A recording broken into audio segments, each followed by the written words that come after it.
Queridos hermanos y hermanas, estamos llegando al final de nuestro culto de hoy, domingo, día 14 de marzo del año 2021. Y como siempre nos acercamos a la palabra del Señor para meditar en ella y tener de ahí la enseñanza. En esta ocasión lo hacemos en Primera de Crónicas, en el capítulo 13, y el versículo 13 concretamente, que dice así: Y no trajo David el arca a su casa en la ciudad de David, sino que la llevó a casa de Obed-Edom Geteo. Fijaros que en la frase David no trajo el arca a Jerusalén. Ahí la importancia, vamos a ver qué es lo que ocurre en esta historia. Se refiere al arca del pacto que David intenta trasladar a Jerusalén. En el libro del Éxodo, en el capítulo 25, a partir del versículo 10 y siguientes, encontramos cómo será el arca que deben construir para ponerla en el lugar santísimo del tabernáculo. El tabernáculo era una tienda o templo sagrado destinado a servir de morada a Dios. Por ello Dios dio a los hebreos el diseño o las instrucciones exactas. Y lo hizo para que la construcción y la dotación fuera conforme a la voluntad de Dios. El arca era un cofre de madera de unos 112 centímetros y medio de largo por 67 y medio centímetros de ancho y de alto. Simbolizaba la presencia misma de Dios, el lugar donde se reunía y hablaría con Moisés. También el propiciatorio era la tapa del arca. Era una plancha de oro macizo con 2 querubines, colocados frente a frente en cada extremo. Y esto simbolizaba el trono de Dios. En ocasión del sacrificio expiatorio, el sacerdote rociaba sangre sobre el frente y al propiciatorio, según el libro del Levítico. Los querubines eran seres angélicos asociados al cuidado y la protección del trono de Dios. Así el traslado del arca se hacía de una forma pertinente. La mayor parte de este capítulo de Primera de Crónicas, también el capítulo 6, proviene de Segunda de Samuel y también de otros textos de principal importancia. Su descripción, su historia, pues ya se conocen. El problema del cual vemos aquí que durante el reinado de Saúl, Israel no utilizó el arca para consultar al Señor. Y entonces ahora en el texto dice: y traigamos el arca de nuestro Dios a nosotros, porque desde el tiempo de Saúl no hemos hecho caso de ella, pero ahora David y todo Israel con él ahora sí lo harán. Vemos la importancia de consultar a Dios y a su palabra, la Biblia, en todos y cada uno de nuestros pasos, para que sean guiados por Él y no tanto intentar ayudar a Dios con nuestros esfuerzos. El texto hace resaltar la buena intención y fidelidad de David. A diferencia de Saúl, es el hombre según el corazón de Dios. Leemos en Primera de Samuel 13, 14, dice: Jehová se ha buscado un varón conforme a su voluntad. Pero aún así David tuvo errores, evidentemente. Es la obediencia de David que solo puede dar marcha atrás a los malos resultados de la desobediencia de Saúl. Es decir, él aprende o debe aprender de los errores de Saúl. Cuando estamos en los caminos de nuestro Dios, siempre son confirmados o deben ser confirmados por su palabra, porque el Espíritu Santo debe refrendarnos que se está cumpliendo la voluntad de Dios y no nuestra propia voluntad. La primera asamblea decide y la segunda actúa para traer el arca al centro de la vida del país, de Jerusalén. Esa era la intención.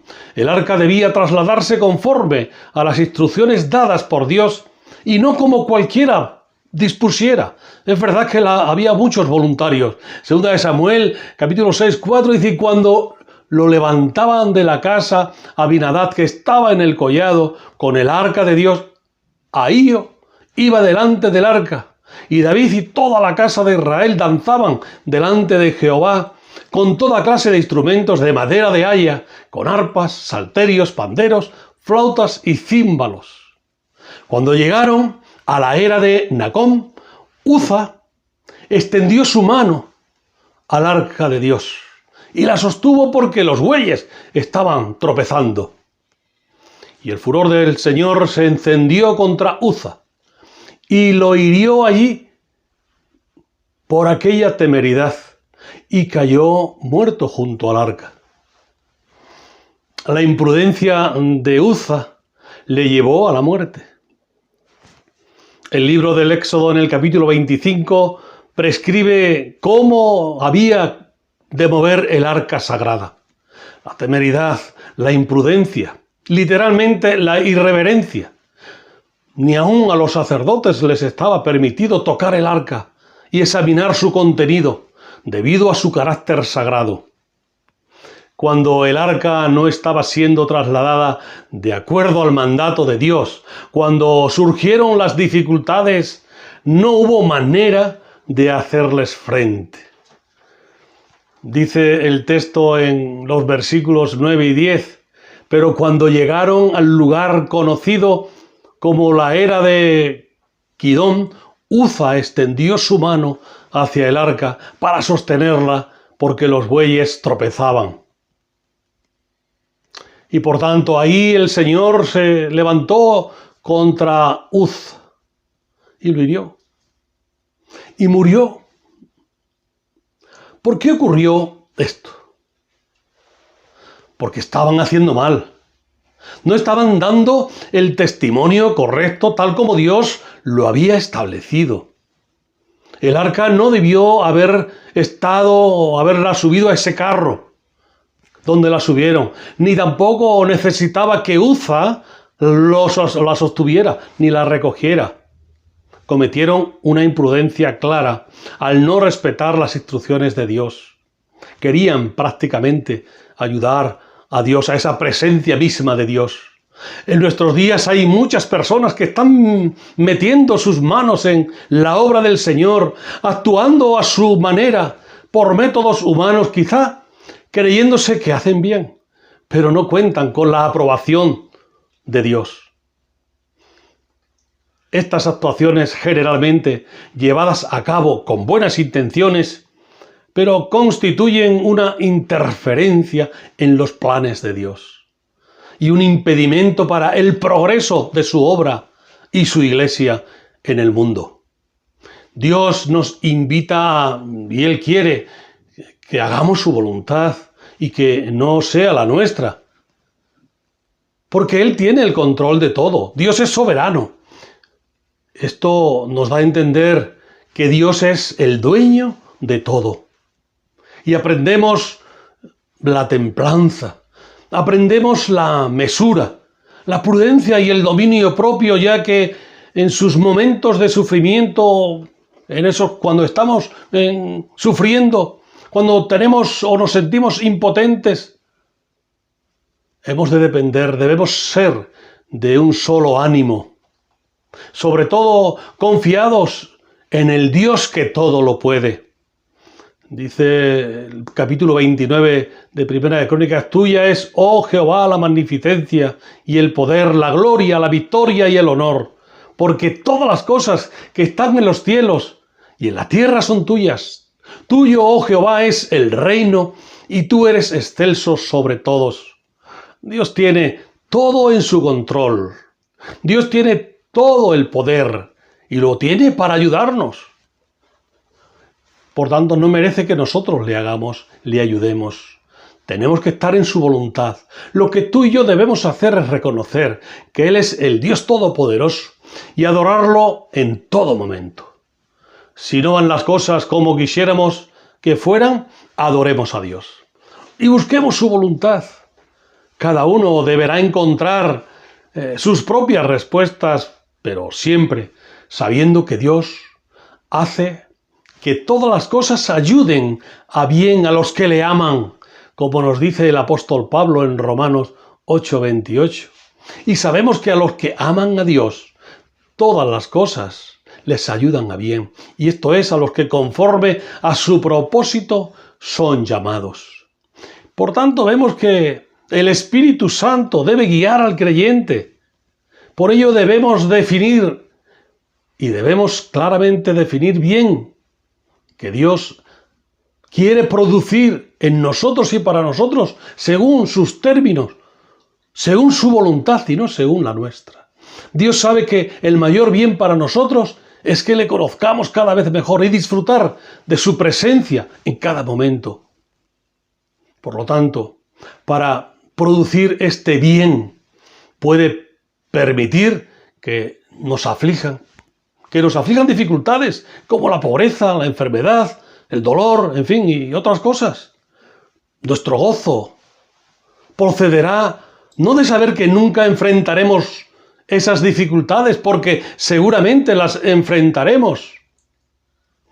Así nos lo recuerda el apóstol Pablo en Romanos, en el capítulo 8 y 17 dice: y si hijos también herederos, herederos de Dios y coherederos con Cristo, si es que padecemos juntamente con Él, para que juntamente con Él seamos glorificados.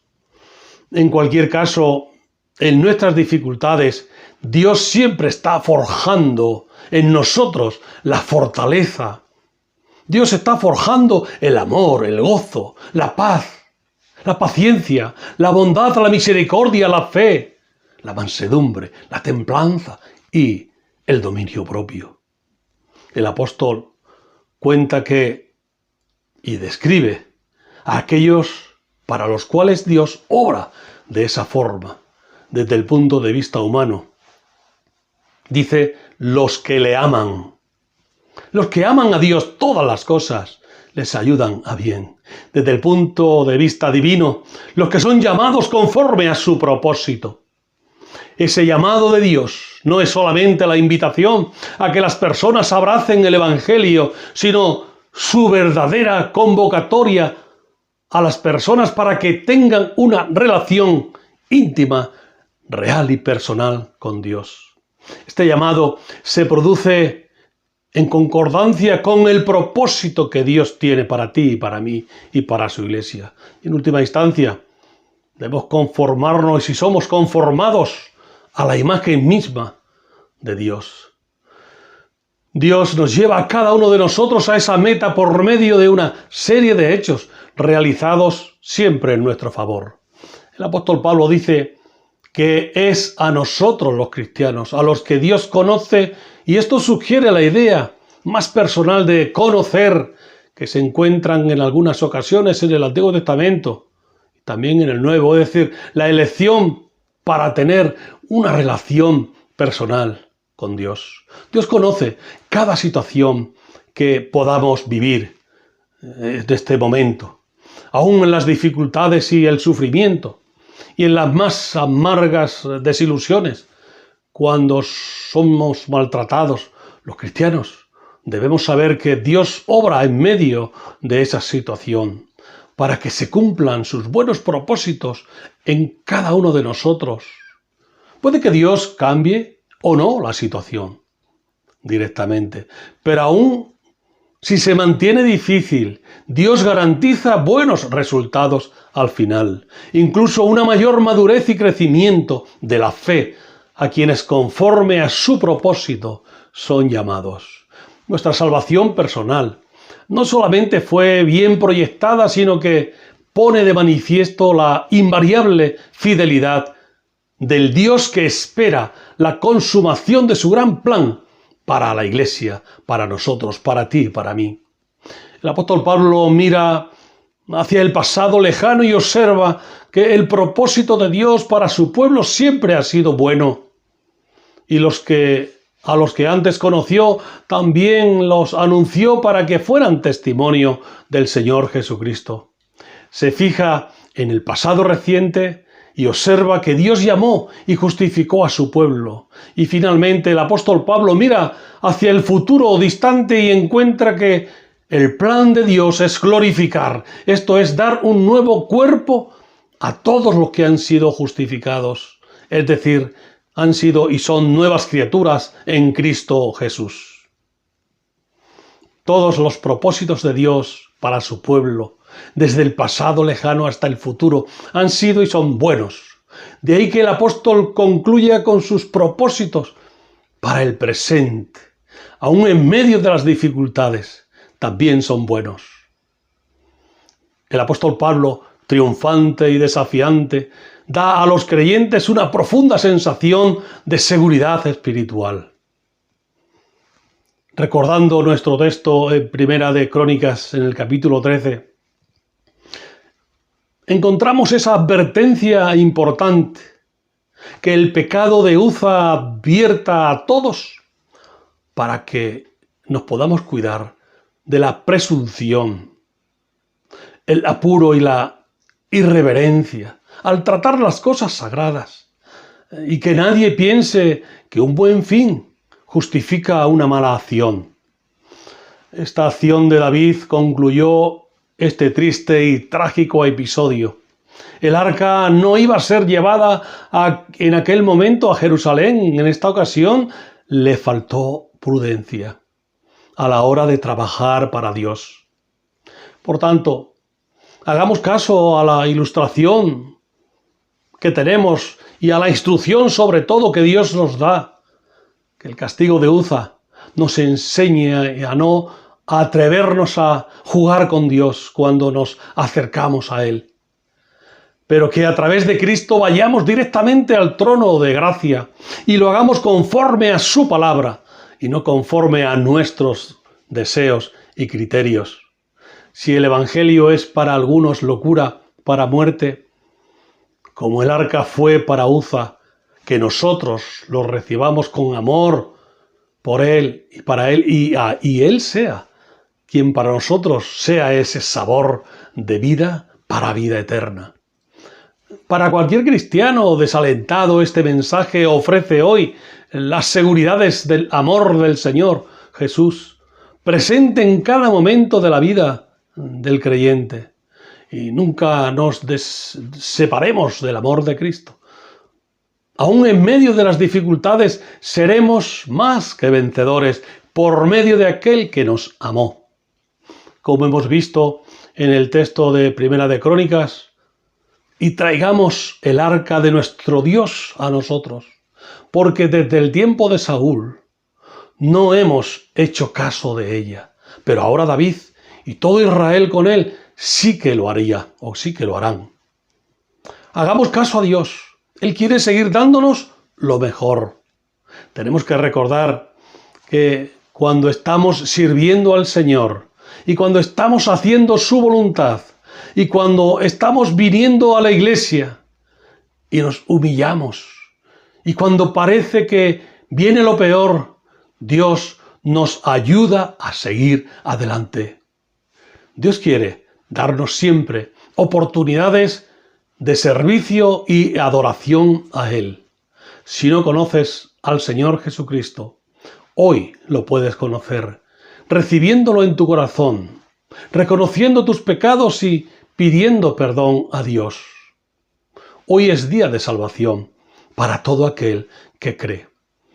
Que Dios te bendiga. Tengamos una oración para terminar. Padre amado, te alabamos, te bendecimos en este día. Te damos gracias, Padre, por tu palabra, por tu mensaje que llega a nuestra vida, a nuestro corazón y nos hace saber que tú no necesitas nuestra ayuda. Tú eres todopoderoso. Tú necesitas corazones arrepentidos. Tú necesitas corazones humillados, corazones de servicio a ti. Oh Señor, guiados por tu Espíritu y haciendo la voluntad conforme a tu palabra. Señor, gracias, porque este mensaje llega a nosotros como ese bálsamo que abre nuestra mente y nuestro corazón y nos hace sentir aquellas cosas que hemos de apartar de nosotros, pidiéndote perdón a ti. Oh Señor, y también quiero pedirte por aquella gente que no te conoce, que no conoce a Cristo, que tú le hables al corazón y ellos puedan sentir la necesidad de tener a Cristo en sus vidas. En el nombre y por los méritos del Señor. Amén. Pues que Dios nos bendiga y que seáis muy felices.